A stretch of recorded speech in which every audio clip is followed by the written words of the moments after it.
You're watching TVC Breakfast on TVC News. The 19 northern governors of Nigeria, led by Governor Caleb Mutfwang of Plateau State, are planning urgent discussions on the region's high birth rate, which he called a time bomb. The governor raised concerns about the lack of infrastructure for human capital development, warning it could worsen banditry and terrorism in the region. He emphasized the gap between the elite who educate their children in prestigious schools locally and internationally, and the vulnerable young population left behind at risk of criminal indoctrination. The governor called for a comprehensive approach to the issue, highlighting the importance of parental responsibility. Governor Mutfwang also emphasized the vital role of religious leaders in addressing these challenges, cautioning against the misuse of religion.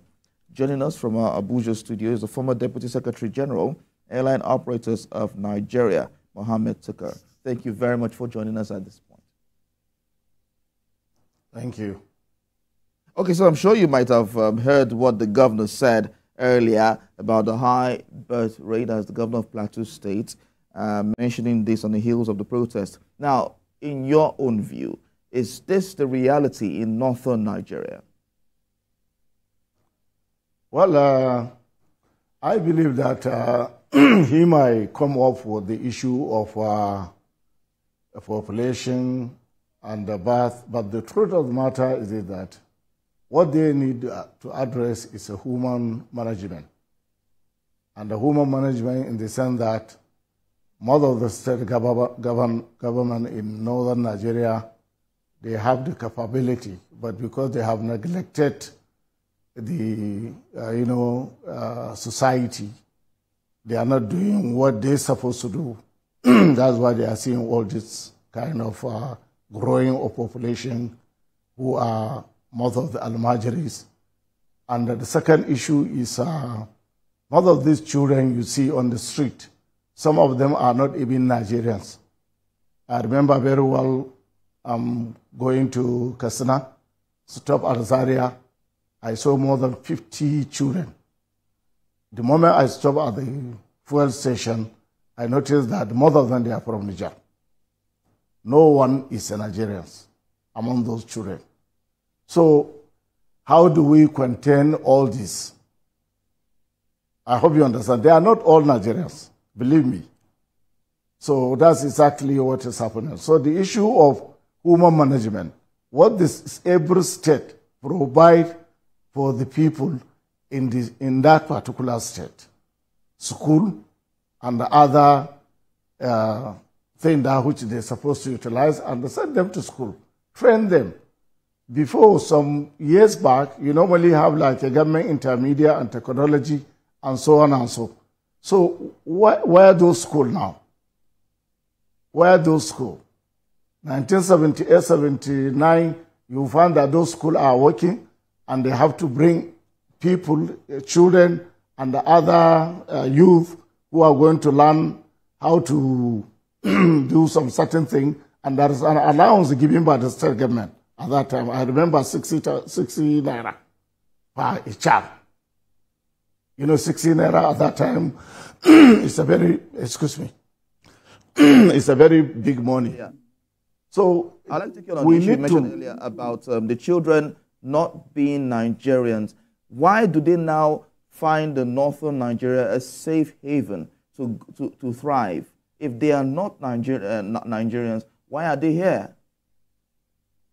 No, I'm not saying all of them, they are not Nigerian. But what I'm saying, I have seen it physically, because you allow a teacher, Islamic teacher, who can go there and bring in people. Do you understand? Or from there, they will send people to him. It's very difficult for you to see a Nigerian child in Chad or in Niger. Very difficult.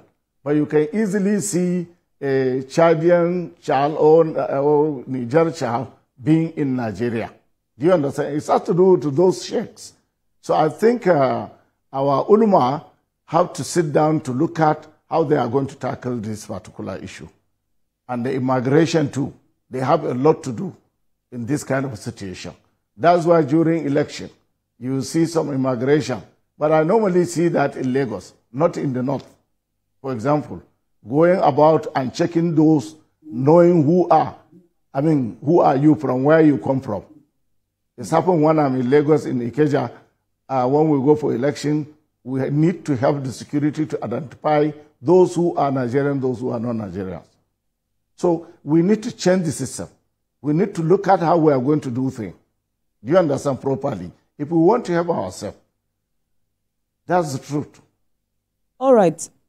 Just to give a context to what the governor of Plateau State has said, I said that it's not so much about how many children you actually give birth to. He's saying that they must be able to put measures in place to ensure that for children that they give birth to, there should be approaches and they should be, taken care of. So I just want you to paint us a picture of what the average number of children in a northern family, what's the number, and how's the family life like? Oh, some people like us who are maybe little bit educated, so we normally, somebody have to sit down to plan for his life. Do you understand? To say, okay, if I have 4 children, if you remember during Badamasi Ibrahim Babangida, he has already said every person should have not up to 4 children. Do you understand? So that you can take care of those people. But now the society now, at the situation in the country, especially in the northern part of the country, you don't need anybody to tell you that not to have so many children. If you make a mistake of having so many children, then you can't even feed them. You can't even educate them. Do you understand? So this is the situation. So, but the imams and sheikhs, those preachers, they have a lot to do. Do you understand? To educate people. Because Islam didn't allow you to provide children that you cannot take care of. Everybody know that.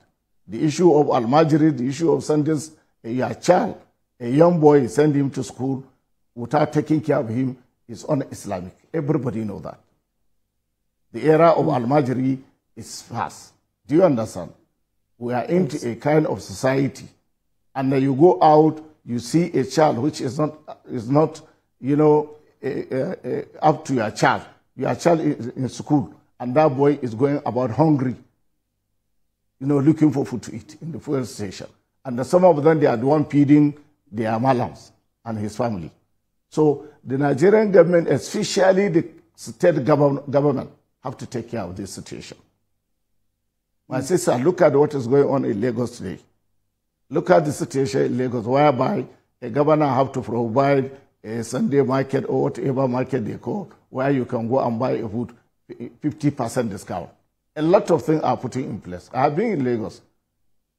I pay my tax. I remember I pay my tax in Lagos, and I have my children in school in Lagos. When I transfer my children when I transfer my children to Kaduna at that time, the government of the state have to ask where those children are.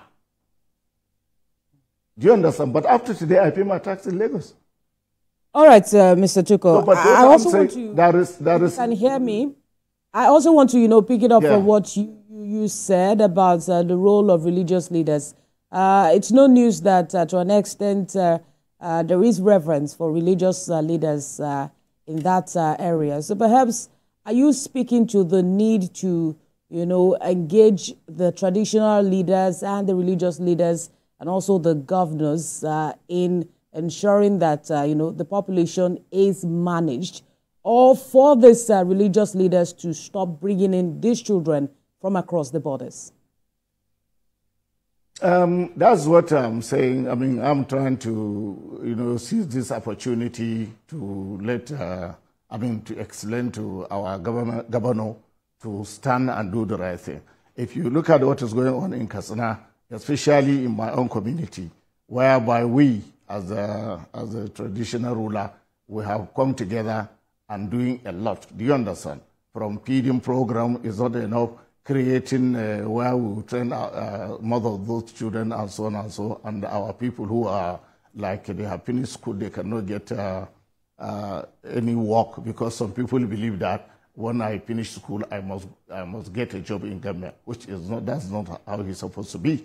And we are training our people in one way or the other. Do you understand? We are doing a lot with Makaman Katsina who is leading all this particular program. We are training them in time of, putting in some kind of a fruit and so on and so, merging together mango, and so we have a lot of big farm while we are doing all this kind of thing. And we are assisting our people, putting our money, doing everything. We don't allow anybody to say, okay, the system we have made before, what we have made is simple, that if even somebody who is carrying load in the market, you have to pay maybe 200 naira a day in order to gather it to say, okay, they are taking it to the district head or whatever. That thing we have already suspended. The Emirate Council, if you are not, they are the one to give you. You are not the one to bring to us. Do you understand? We are the one to provide for you. So we have a lot of program. We are doing farming, our own, putting our money in millions of naira. Do you understand? In order to stock it, we have to help the governor. We have to help our society to make sure that nobody go hungry. Do you understand? So that's the situation. But the major problem you have some kind of politician who are trying to, in order to contest an election, they are trying to sabotage the effort of the government. That's not what we see in 1979, 1978. So what we are seeing now is a very dangerous situation. A politician cannot afford to contest election until when you cause a problem, some people who are killed, then he can be able to come out to say, this government is bad. Do you understand? All right, Mr. Tukur. There is a lot of things is going wrong. Mr. Tukur, I would like you to hold on at this point. We're still coming back to have this discussion, but we'll go on a quick break, and we will come back to talk more on this and, of course, highlight what the northern governors can do to control this trend. Stay with us, Nigerians, as we TVC Breakfast and TVC News. Of course, we are still joined by the former Deputy Secretary General of Airline Operators of Nigeria, Mohammed Tukur. We're talking about the population control, of course, looking at what the governor of Plateau State had said about the population, the childbirth rate in northern Nigeria. Mr. Tukur, in all of this now, looking at all you have mentioned about human management and the fact that religion plays a huge role as well, what, in your own view, will be the solution? Because we've had this talk over and over again by past administrations in the north, and it seems like everyone is paying lip service to this. So what can the governors do proactively to address this? Well, very simple. Let the governor, invite most of the traditional rulers and the imam of the mosques, sit down with them, discuss with them, and let them, educate our society. That's first. Then secondly, create a job opportunity or whatever, some kind of, not palliative, not giving 20,000 naira per individual. No, create a job for them. Get a school for them. How you are going to do it is very, very important. And bring all the individual who has funds, who have money, to contribute. Do you understand? And to make sure whatever they put in place get to the the middleman. So if we can do that, have the number of the school have the number of the school, Islamic school and the rest, and register them, and make sure whatever they are doing, they are going to add it with the Western education. Do you understand? Not only the Quranic. Do you understand? Because it's only the private school that are handling all those English and other religions, where they will go and read Quran, read other books, and so on and so. So we have to make sure that the system will they will take care of it very well. If it's a salary, give those malam salary. Make sure the children are having the uniform and they are not going out for begging and so on and so. Then from there we can see them growing. Then try to get a job opportunity for them, not a government job. Even if it's a farm, we have a lot of mineral resources in this country, especially in the northern part of the country. Just lie down in the state, doing nothing.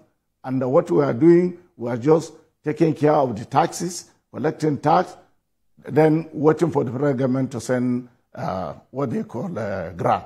And the next thing, it will not even reach where he's supposed to be. But thank God, now we have autonomy for the local government. So the local government chairman have to take care of that particular local government. Whatever the funds they are having, they should sit down and look at what they are going to create for our people.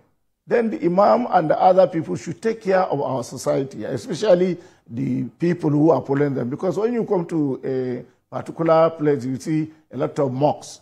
You have other people who are, different mosques. Do you understand? Then the imam in that ward can be able to, address their people, whether during Jummah prayer, whether during normal prayer, they can be able to talk to their people. Talk to the people. Tell them what they're supposed to do. What Islam say. Do you understand? How they're supposed to conduct their life. And that will help to control whatever we wanted to have. Do you understand? Religiously. But if you leave people just like that, I can assure you, one person who doesn't even have a palm can have 4 wives. Before you say 1, 2, 3, you know how the society is. Our children here get married maybe when they are the male will, when he's 12, 13, and the next day he will get married. So before he gets to 20, 25, he have more than 4 children or 5 children. If he didn't add a wife, for example. So you see somebody having 10. Thank you very much. 15, if you can hear me, I just want to pick it up from what you said, your last statement about some of the girls getting married about the age of 12 and 13. Perhaps education has a role to play in this. By education, I do not mean what you have mentioned earlier, the Islamic education and the contemporary, private school or public school education, but also, orientating the ladies, especially the girl child, and not just even the children, the parents themselves on, what they can do as regards making reproductive choices. Education as regards family planning. I'm not aware of how much they know about that, and if they've been able to, access that. Perhaps that should be an education that should be explored. Yeah, believe me, they are. They are, but we have to go deeper, down into the community. Do you understand? We have to go deeper into the community, informing them how important it is. It's not because our children, some of our children especially, they are not aware of family planning.